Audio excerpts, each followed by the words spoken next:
అదేంటంటే మొత్తం అంతా కలిసి కూడా మనకి స్టిక్కీనెస్ అయితే ఫామ్ అవుతుంది. ఇప్పుడు మన హ్యాండ్కి బటర్ అప్లై చేసుకుని ఈ ఓరియో మిక్చర్ని ఓరియో బాల్స్ కింద ప్రిపేర్ చేసుకోవాలి. ఈ విధంగా తీసుకుంటే మనకైతే హ్యాండ్కి అంటుకోదు.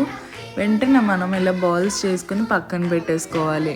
ఇలా బాల్స్ నచ్చలేదు నాకంటే మీ దగ్గర ఏమైనా మౌల్డ్స్ ఉంటే కనుక మౌల్డ్స్లో పెట్టుకుంటే ఈ బాల్స్ అన్నీ కూడా ఆ షేప్లో వచ్చేస్తాయి అన్నమాట.